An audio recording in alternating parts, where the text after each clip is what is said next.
Hello friends, आपका स्वागत है मेरे YouTube channel Sumit Sharma railway वाला में। दोस्तों, मैं इस चैनल के माध्यम से बताना चाहता हूं कि कैसे मैंने रेलवे का तैयारी किया, क्या क्या बुक्स मैंने फॉलो किया, क्या क्या यूट्यूब चैनल मैंने देखा और क्या क्या स्ट्रैटेजी मैंने इस्तेमाल किया जिसके कारण मेरा रेलवे में सिलेक्शन हुआ।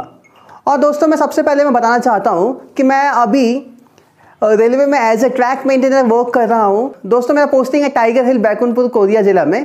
एक्चुअली मैं आपको थोड़ा सा अपने बारे में बताना चाहता हूँ। पहले फ्रेंड्स, मैंने 2014 में बी किया मैकेनिकल इंजीनियरिंग से। उसके बाद 2016 में मैंने कैड कैम रोबोटिक्स से एमटेक कंप्लीट किया। साथ ही साथ मैं एमटेक करते करते मैं जिस कॉलेज से एमटेक कर रहा था उसी कॉलेज में मैं पढ़ा भी रहा था।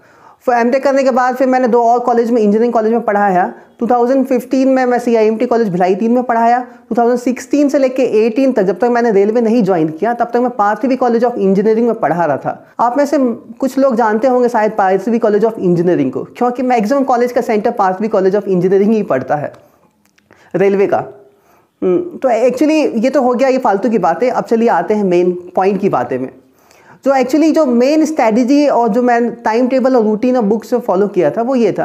दोस्तों, क्या होता है किसी भी एग्जाम का तैयारी करने के लिए सबसे मेन चीज़ होता है उस एग्जाम का सिलेबस। तो दोस्तों, हम आज बात करने वाले हैं ग्रुप डी का तैयारी के बारे में। तो ग्रुप डी का तैयारी कैसे स्टार्ट करना है, तो हम सबसे पहले स्टार्ट करते हैं हम लोग सिलेबस से। तो दोस्तों, सिलेबस क्या है? आप जानते हैं कि रेलवे का एग्जाम होता है 100 मार्क्स का, 90 मिनट होता है। हर बार की तरह इस बार भी रेलवे में 4 सेक्शन है। पहला है आपका एप्टीट्यूड जो 25 नंबर का आएगा। दूसरा है आपका रीजनिंग और जनरल इंटेलिजेंस जो आपका 30 नंबर का आएगा।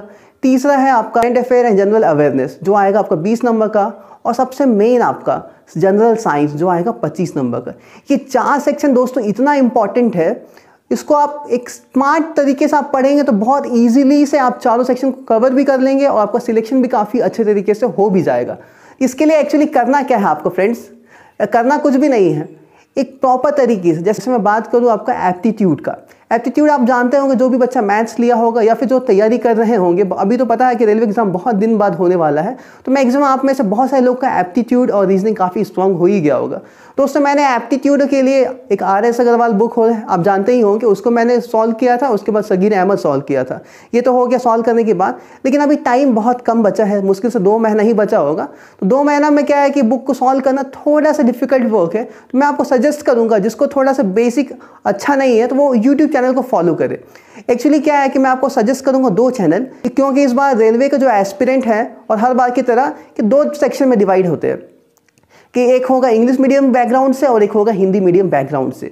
जो इंग्लिश मीडियम बैकग्राउंड से होगा तो मैं उनको सजेस्ट करूंगा कि आप सुमित वर्मा सर अड्डे 24/7 के हैं, वो आप मैथ्स पढ़ाते हैं, वहाँ से आप मैथ्स पढ़ेंगे तो क्या होगा कि वो इतना अच्छे तरीके से एक टॉपिक या फिर एक चैप्टर को 2-3 लेक्चर में ही कंप्लीट कर देते हैं, जिससे क्या होगा कि आप 3 समय भी आपका बचेगा और 3 लेक्चर में आपका कंसेप्ट भी क्लियर हो जाएगा। कंसेप्ट क्लियर होने के बाद उस टॉपिक से आप RS अग्रवाल के जितने भी एग्जाम में आए हुए हैं, जहाँ आप देखिएगा, आप SSC का दिया होगा, RRB का दिया होगा, MBA का दिया होगा, ये सारे क्वेश्चन को पहले आप सॉल्व कर लीजिएगा। ये तो हो गया आपका इंग्लिश मीडियम वाले के बाद। दूसरा हो गया आपका हिंदी मीडियम वाले। हिंदी मीडियम वाले बच्चा क्या करेगा, उसको करना है कि कोई भी एक यूट्यूबर, जैसे मैं सजेस्ट करूंगा, एक मेरा भाई है जो अभी उसका एयरफोर्स में सिलेक्शन हुआ है, तो वो ये फॉलो करता था कि एक वाईफाई स्टडी के हमारे साहिल सर हैं, उनका लेक्चर्स फॉलो करते हैं। वहाँ आप देखिए 70-80 लेक्चर होगा जिसमें वो पूरा मैथ्स पढ़ा दिए होंगे, तो आप उनको फॉलो कर सकते हैं। ये तो हो गया एप्टीट्यूड की बात। और रीजनिंग की, एक्चुअली रीजनिंग का तैयारी तो बहुत कम ही लोग करते हैं, और मैं भी एक्चुअली रीजनिंग की तैयारी नहीं किया था। रीजनिंग बहुत सिंपल आता है और बन भी जाता है, लेकिन कुछ कुछ टॉपिक होते हैं जिसको आपको तैयारी करना है, जैसे सिलोलिज्म के लिए आप वाईफाई स्टडी को फिर से आप फॉलो कर सकते हैं। वहाँ पे एक दीपक सर है, वो पढ़ाते हैं, वो रीजनिंग काफ़ी अच्छा पढ़ाते हैं। वो लोग स्पेशल बैच बनाते हैं ग्रुप डी के लिए, आप वहाँ से आप रीजनिंग पढ़ सकते हैं। ये तो हो गया रीजनिंग और मैथ। रीजनिंग और मैथ सबसे इंपॉर्टेंट है साइंस बैकग्राउंड वालों के लिए, क्योंकि इसी के दम पे हम रेलवे ग्रुप डी फाइट कर सकते हैं। क्योंकि आपको पता है कि हमारा जो GS होता है वो थोड़ा वीक होता है, तो हमारा जो स्ट्रॉन्ग पॉइंट होता है वो साइंस होता है और एज वेल एज आपका रीजनिंग होता है। तो ये 2 में 55 में हमें कम से कम 45 स्कोर करना ही है। उसके बाद क्या है आपका जनरल साइंस। जनरल साइंस में हम साइंस वाले बैकग्राउंड का, जो मैथ्स बैकग्राउंड के होते हैं, फिजिक्स काफ़ी अच्छा रहता है और केमिस्ट्री भी काफ़ी अच्छा ही रहता है। बस होता है कि आपको एग्जाम ओरिएंटेड पढ़ाई करना है, तो वो कैसे समझ आएगा, जब आप प्रीवियस ईयर क्वेश्चन लगाएंगे। लेकिन सबसे अच्छा बुक जो होता है वो स्पीडी होता है। स्पीडी का आप जनरल साइंस का बुक ले लीजिएगा, आप एक उस बुक को आप पूरा पढ़िएगा। और मैं आपको सजेस्ट करूँगा कि बुक तो पढ़ ही लीजिए, उसके बाद जिनके पास टाइम कम होगा, लगता है कि मैं बुक नहीं पढ़ पाऊँगा, बुक पढ़ने में इंटरेस्ट नहीं आता, उनके लिए एक यूट्यूब चैनल भी है मेरे पास, और मैं जिससे पढ़ा था। एक्चुअली आप देखिएगा, एक क्रेजी जीके ट्रिक एक चैनल है जिसके माध्यम से आप देखिएगा साइंस इतना इंटरेस्टिंग तरीके से पढ़ाया है। जैसे सपोज मेरा तो बायो बहुत वीक था, तो मैं उस चैनल से बायोस पढ़ा। एक्चुअली वो क्या करता है कि पहले आपको पूरा कॉन्सेप्ट बता देगा, वो भी काफ़ी कम समय में 10 से 15 मिनट के अंदर ही आपको पूरा कॉन्सेप्ट बता देगा कि जैसे सपोज मैं बात कर रहा हूँ ब्लड का बात कर रहा हूँ, तो क्या ब्लड क्या होता है, उसका पीएच स्केल क्या होता है, कैसे काम करता है, कैसे फ्लो होता है, वो सारी चीज़ को डिटेल में बताएगा। फिर लास्ट में क्या करेगा, वो 15-20 क्वेश्चन का एक क्वेश्चन सेट लगवाता है, जिसमें क्या होगा कि प्रीवियस ईयर्स में जितने क्वेश्चन आए वो सारे क्वेश्चन को आपको ऑप्शन देके आपसे ही सॉल्व करवाएगा। ऐसे करने से क्या होगा कि आप एक बार पढ़ेंगे तो आपको कुछ कुछ बातें याद रहेगा और क्वेश्चन सॉल्व करेंगे तो आपको सारा याद हो जाएगा। बायो पढ़ सकते हैं क्रेजी जीके ट्रिक से, और आप केमिस्ट्री पढ़ सकते हैं क्रेजी जीके ट्रिक से, और फिजिक्स भी आप पढ़ सकते हैं। लेकिन मैं आपको सजेस्ट करूंगा फिजिक्स के लिए आप ज़्यादा कुछ तो पढ़ना नहीं है, आप कुछ यूट्यूब चैनल्स में आप देखिएगा बहुत सारे वीडियोस आते हैं, या फिर मैं सजेस्ट करूंगा कि आप स्पीडी प्रेफर करिए, स्पीडी सॉल्व करिए, स्पीडी सफिशिएंट है सबके लिए, ठीक है। उसके बाद हो गया करंट अफेयर। करंट अफेयर एक बहुत इंपॉर्टेंट रोल प्ले करेगा आपका यहाँ पे, क्योंकि करंट अफेयर आपका यहाँ पे 20 मार्क्स का आ रहा है। 20 मार्क्स में आप देखिएगा कि करंट अफेयर और जनरल अवेयरनेस से, आप जनरल अवेयरनेस मान लीजिए 5 क्वेश्चन आएंगे, तो 5 से 7 क्वेश्चन आएंगे, तो 12 से 13 क्वेश्चन आपका यहीं से आने वाला है करंट अफेयर। तो करंट अफेयर के लिए जो मेरा स्ट्रैटेजी था, मैं अभी 2 साल से 3 साल से यही फॉलो कर रहा था कि हर दिन सुबह उठ के मैं 15 से 20 मिनट का एक वीडियो होता है नेक्स्ट एग्जाम का, जो उसको मैं पढ़ रहा था। उसमें क्या होता है कि हर दिन का जो इंपॉर्टेंट 15 क्वेश्चन होते हैं वो बताता है, उससे जुड़े हुए जितने भी इंपॉर्टेंट फैक्ट्स होते हैं वो सारे बताते हैं। जैसे कि गवर्नर, जैसे कोई स्टेट के बारे में बात कर रहे हैं, जैसे कोई नया बिल आया या फिर नया कोई लॉ लगा या फिर नया कोई अपॉइंटमेंट हुआ वहाँ किसी स्टेट में, तो उस स्टेट का जो राष्ट्रीय पक्षी हो गया, राष्ट्रीय पशु हो गया, वहाँ गवर्नर क्या हो गया, चीफ मिनिस्टर कौन है, तो ये सारी चीज़ वहाँ पर न्यू अपॉइंटमेंट क्या क्या वो सब बताएगा आपको। तो वो इतना बार बताएगा, जब भी वो स्टेट आएगा वो बार बार बताएगा आपको, बार बार आप सुनेंगे ना तो आप ऑटोमेटिकली आपको सारे गवर्नर, सारे प्राइम मिनिस्टर और सारे अपॉइंटमेंट्स और जितना भी नया नया चीज़ें वो अपने आप ही याद हो जाएगा। तो ये सब तरीका मैं फॉलो किया था, और मैं आप बताना चाहूँगा कि मेरा जो रेलवे में मार्क्स आया था वो 72.54 आया था, और मैं जनरल कैटेगरी से बिलोंग करता हूँ। तो दोस्तों ये तो था कि मेरा स्ट्रैटेजी, और ये स्ट्रैटेजी तो ठीक हो गया, अब पढ़ना बुक से कैसे पढ़ना, लेकिन रूटीन सबसे इंपॉर्टेंट रहता है। आप तो स्ट्रैटेजी कुछ भी बना सकते हैं, सारे चैनल भी आप देखने के मैं बोल दूं, लेकिन आप जब तक पढ़ेंगे नहीं तब तक आपका सिलेक्शन नहीं होगा। आपका क्या, मेरा भी नहीं होगा सिलेक्शन, या किसी का भी नहीं होगा जब तक वो उस रूटीन को फॉलो ना करेगा, उसको पढ़ाई ना करेगा। दोस्तों के यहाँ पढ़ने के बहुत सारे तरीके होते हैं, तो मैं जो तरीका अपनाया था, और मेरा ये इंजीनियरिंग से लेके 12th से लेके और एमटेक से लेके हमेशा मेरा यही तरीका रहा है कि मैं एक दिन में एक सब्जेक्ट ना पढ़ते हुए एक दिन में 3-4 सब्जेक्ट पढ़ता हूँ। क्योंकि 3-4 सब्जेक्ट पढ़ने से फ़ायदा क्या होता है कि सपोज मैं 1 घंटा मैथ्स बनाया, फिर 1.5 घंटा मैथ्स बनाया, अब मैं मैथ्स से पूरा बोर हो गया, तो फिर क्या होगा कि मेरे को मन करेगा कि कुछ और पढ़ने का, तो मैं क्या करूँगा कि 1.5 घंटे का 10-15 मिनट का ब्रेक लूँगा, उसके बाद मैं रीजनिंग बनाऊँगा 1 घंटे का, फिर मैं 1 घंटे का ब्रेक लूँगा या फिर 2 घंटे का ब्रेक लूँगा, फिर मैं बनाऊँगा, फिर मैं साइंस पढ़ूंगा कुछ देर के लिए, उसके बाद मैं पढ़ूंगा करंट अफेयर का रिवीजन करूँगा।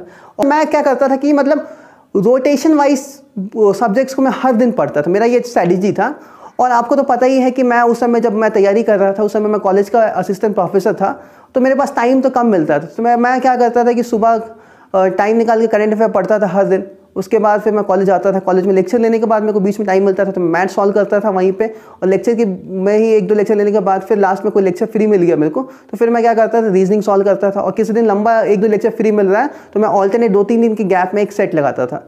सबसे इंपॉर्टेंट सिलेक्शन का है कि तैयारी तो सब लोग करते हैं, लेकिन तैयारी के लिए उस टेस्ट में बैठना सबसे इंपॉर्टेंट इसलिए है क्योंकि आप सपोज रनिंग भी आप प्रैक्टिस कर रहे हैं, तो आप बोलना और करना अलग बात होता है। जब तक आप उस टेस्ट में बैठेंगे नहीं, जब तक आप दौड़ेंगे नहीं, तब तक आपको समझ नहीं आएगा कि आपका तैयारी किस लेवल में है। तो उस लेवल को जानने के लिए क्या करना पड़ेगा कि आपको टेस्ट देना पड़ेगा। तो मैं आपको सजेस्ट करूंगा कि एक टेस्ट बुक का एक एप्लीकेशन आता है जिसके अंदर आप टेस्ट को बाय कर सकते हैं, जिसका रेट सिर्फ 299 रुपीज़ दिया हुआ है। तो आप जाके प्ले स्टोर से ऐप इंस्टॉल कर सकते हैं, या फिर मैं डिस्क्रिप्शन में लिंक दे दूंगा जहां से आप मेरा कोड यूज़ करके आप उसमें इंस्टॉल भी कर सकते हैं और सब्सक्रिप्शन ले सकते हैं। और मेरा कोड यूज़ करेंगे तो आपको 25 रुपीज़, आपको 299 में 25 माइनस कर दीजिए, उतना रुपये आपको वहाँ पर लगेगा।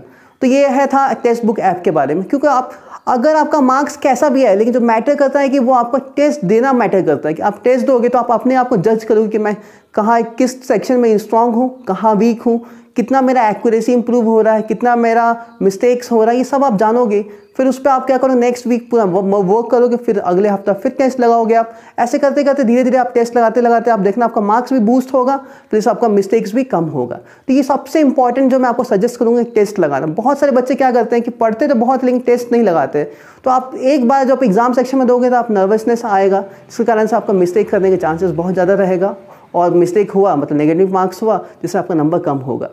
और रेलवे में तो आपको पता ही है नॉर्मलाइजेशन का बहुत बड़ा रोल होता है। अब दोस्तों बहुत सारे लोग पूछेंगे कि नॉर्मलाइजेशन होता क्या है, तो मैं आपको बहुत कम बात में बताना चाहूँगी नॉर्मलाइजेशन होता क्या है। क्योंकि अब रेलवे एग्जाम लेता है, करोड़ों एस्पिरेंट हैं, उनका एग्जाम तो एक साथ होना इम्पॉसिबल है, इसलिए वो अलग अलग शिफ्ट में एग्जाम करवाता है। सपोज एक दिन में 3 शिफ्ट एग्जाम हुआ, तो अब एक शिफ्ट में क्या होता है कि कोई शिफ्ट टफ आ सकता है, कोई शिफ्ट ईजी आ सकता है, कोई मीडियम आ सकता है। तो फिर उसके लिए क्या करते हैं कि हार्ड शिफ्ट का एवरेज मार्क्स गया है 65, ईजी का गया है आपका 70 और 75 चले गया, और मॉडरेट का गया आपका 70। तो आप देख रहे हैं तीनों में गैप कितना 5-5 मार्क्स का है। तो जिसका ईजी शिफ्ट रहेगा उनका एवरेज मार्क्स 75 गया है, तो क्या होगा कि यहाँ जो 65 है उसको मार्क्स बूस्ट करके 75 के बराबर लेके आ जाएगा। जो मॉडरेट है जिनका 70 गया उसको ही बूस्ट करके क्या करेगा, 75 के बराबर लाएगा। और जो उनका यहाँ पे 75 से ऊपर चले गया, मान लीजिए 80, उसका क्या करेगा, मार्क्स को कम कर देगा।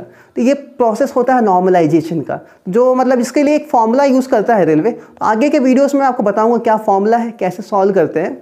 तो दोस्तों ये मेरा स्ट्रैटेजी था, और मैं चाहूँगा कि आप इस स्ट्रैटेजी को आप फॉलो करिए, या फिर आपको लगता है कि कोई और स्ट्रैटेजी आपके पास है तो उसको भी आप फॉलो करिए। लेकिन जो सबसे इंपॉर्टेंट चीज़ है यहाँ पे कि आपको पढ़ाई करना है। स्ट्रैटेजी किसी का भी रहे, रूटीन किसी का भी रहे, लेकिन आपको हर दिन पढ़ाई करना है, टेस्ट लगाना है, आपने आपका सेल्फ एनालिसिस करना है, तभी जाके आपका सिलेक्शन होगा। तो दोस्तों मैं आशा करता हूँ कि आपको ये वीडियो नॉलेजेबल लगा, कुछ जानने को मिला, और आशा करता हूँ कि आप जो मेरा एक्सपीरियंस है उससे आपको कुछ हेल्प मिलेगा। और दोस्तों मैं आगे भी अपने चैनल पे इसी प्रकार के रेलवे को एक्सप्लोर करूँगा कि रेलवे में क्या क्या वैकेंसी होती है, कौन कौन से पोस्ट होते हैं, किस पोस्ट में काम कैसा होता है, और कितना सैलरी होता है। आप चाहेंगे तो मैं आपके लिए कुछ जैसे कि मैं आपको पता ही कि मैं लेक्चरर था, पहले कॉलेज का प्रोफेसर था, तो आप चाहेंगे तो मैं किसी एक टॉपिक पे आपको लेक्चर भी दे सकता हूँ। तो मैं आशा करता हूँ कि आपको ये वीडियो अच्छा लगा होगा। आपको वीडियो अच्छा लगा तो वीडियो को लाइक करिए, और जितने भी रेलवे एस्पिरेंट उनको ये वीडियो शेयर करिए। मिलेंगे नेक्स्ट वीडियो में, तब तक के लिए stay healthy, stay safe. Thank you.